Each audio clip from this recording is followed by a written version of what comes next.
For those of you who don't know her, Jennifer Rogers is the Executive Officer of the Learning Technology Standards Committee for the IEEE.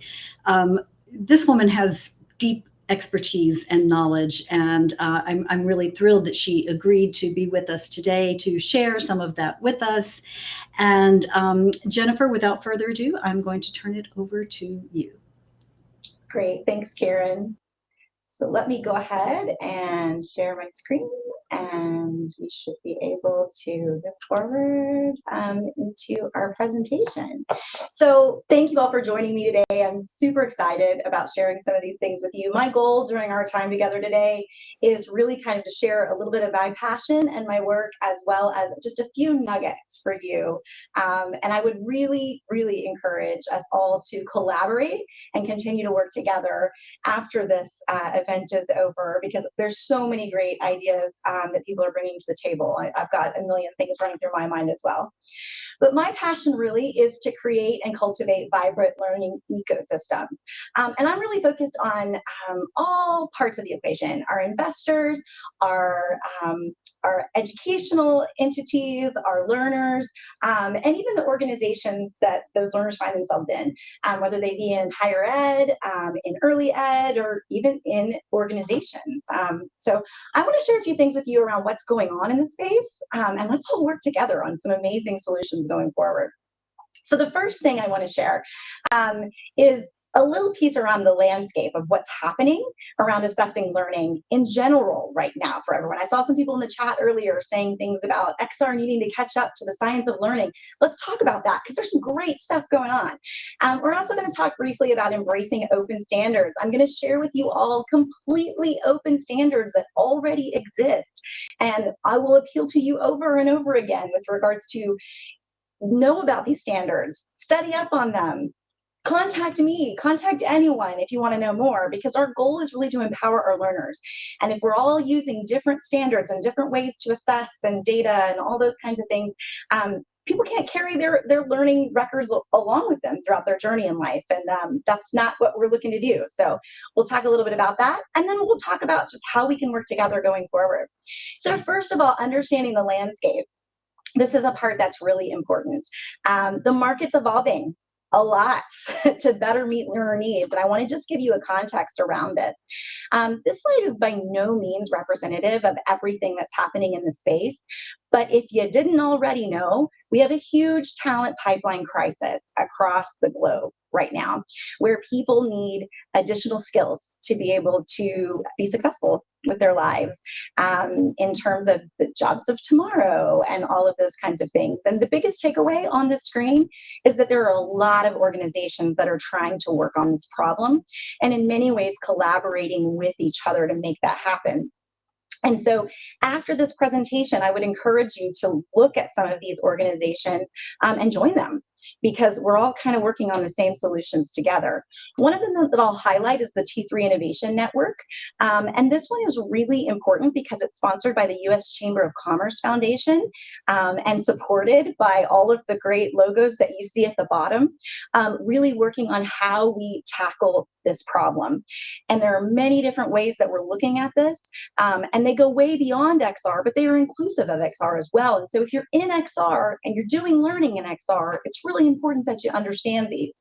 The networks really are looking at, basically, bottom line, the ways in which we turn learning on its head and give it back to the learners, in the sense that how do we create interoperable learner records where, as a learner, I can demonstrate the skill set that I have based upon the learning experiences that I've been in, and choose how I share those, if I share those with anyone, you know, in terms of being considered for opportunities and things like that.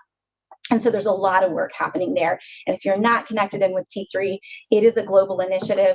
I would really encourage you to do so. The other thing, of course, I have to pitch is IEEE, and particularly the Learning Technology Standards Committee. I have the honor of serving with a few others on the executive officer group. And there are two standards I'm going to talk about in a little bit more detail in our short time together today. One of them is our competency data standards, and the other one, most importantly, is the Experience API. really and truly what we're trying to do is make sure that we standardize these things so that people can actually have their learning assessed in immersive environments and be able to carry those records forward with them. So what exists around this? These are open standards. Our learners require something different. They need more integrations, more interoperability across different systems, modalities, any kind of way that they're learning, and XR is not alone. So first thing I'll call out to you all around capability that I think is really important that you understand. There are credential registries that you can share, that you can contribute to, whereby we're trying to actually create that interoperable, interchangeable kind of credential for people. Credential Engine is a great example of that. You should look at them. If you haven't already, you can find credentials, you can publish credentials. It is all in open standards. So it is all linked data that's available for people to be able to utilize, whether you're utilizing it for yourself in your own profile around what your credentials are, or if you're an entity that creates credentials for people. So definitely check that out. Very relevant with regards to what we're doing in the XR space. On the content side, lots going on here too. I think we all are pretty familiar with what, the concepts and the promise around WebXR. The idea here is we really don't want to create things as separate modalities. We want to, wherever possible, reuse objects across different modalities. And there's certainly a lot of technology to facilitate that at this moment. One of those types of technology would be a learning content management system, which actually allows you to create not proprietary file types, but actually open source file types where people can access things. And I heard accessibility in the previous chat, in the way in which makes the most sense for them. And then finally, data. I want to talk just for a moment about data. Can't overemphasize this enough. So one of the most important standards you should know about if you are trying to assess learning in XR is the Experience API, which is known as XAPI. It is part of the open source initiative, and it is an IEEE standard. Basically what it does is it gives us a syntax around how we record learning in any modality. But the reason that it's so important for immersive is because it's perfect for immersive in the sense that what we're trying to do is acknowledge behavior change within an experience, because that's what learning actually is. It's not about, did you get something right or wrong? Did you pass, fail? That's really a judgment. What we want to know is, did your behavior get shaped or changed as a part of this experience? And so the base syntax of XAPI, and once again, fully open standard, accessible to anyone, no excuse to not use this. The basic syntax is people, actions, and objects. So Jennifer picked up this tool. Whatever it is that makes sense in the scenario that you're building or creating. The other part that's really important about this that I can't also stress enough is the additional parameters. So the base syntax is basically the person did what to what thing. The object can also be another person, by the way. So a person said something to this person or whatever. But there's also additional extensions around this that are very flexible. So one of them is context. So Jennifer picked up this tool in what environment and why? What triggered me to do that in the immersive experience? And then furthermore, the results. So I picked it up. What happened? Right? Was that a good thing or bad thing? We may not be able to judge that, or we may not want to judge that, but what were the results in the experience itself? Once again, these are all open standards. I'll point out one piece around this that you should know about if you don't already. There is also already an augmented reality learning experience model that utilizes the XAPI standard I was just talking about. Great work by some of the individuals that you see on the screen. And they've already done a whole lot of work for us in terms of already defining how we measure learning experience in augmented reality specifically. Lots to do with the verbs that we use. This one is particularly used for technicians, but obviously you can extrapolate this and use it more broadly. The other piece that I want to share with you is VR, right? Because we just talked about AR, what's going on with VR. Really interesting things. So this is a shout out to my colleagues at Warp VR because they were great about working with me on this project. But basically one of the things that we looked at is an existing scenario that already existed in VR, where it was based on kind of old methodology around learning systems, basically based on an LMS methodology, which as you can see at the bottom of a screen, is not realistic in terms of what our learners experience today. The learning ecosystem and technology stack is way more sophisticated than just an LMS. And so one of the things that we did is actually take some VR interactions that were basically, did you give the right answer? Did you, do those answers add up to you passing or failing or getting a score? Time studies in terms of how much time you spent on different parts of the interaction. By the way, what do those actually mean? Because in the experience, are you spending the same amount of time as you would in the real world or not? Do we actually know? Lots of problems with that from a measurement perspective. So what we actually did is apply the XAPI standard to these things and actually get to the much more rich data. In this particular instance, we were looking at high-risk situations and how people performed. And we actually could start to look at, in a medium risk context, here's the verbs, here's the things that people actually did in those interactions. We could also look at incorrect actions that they did in different scenarios and locations within a scene. And then also attach some evidence of competence to those pieces, which are all really important and all fully accessible through the open standard. So the last thing I want to kind of go through with you all during this time is an appeal to you. Please, please get involved in some of this stuff. I see a lot of XR doing XR things and learning people doing learning things. Let's all come together and utilize all the great work that's already happening in the space, because our adaptive and intelligent systems are already ready for these things. We're just looking for everyone to kind of sing from the same hymn sheet, so to speak.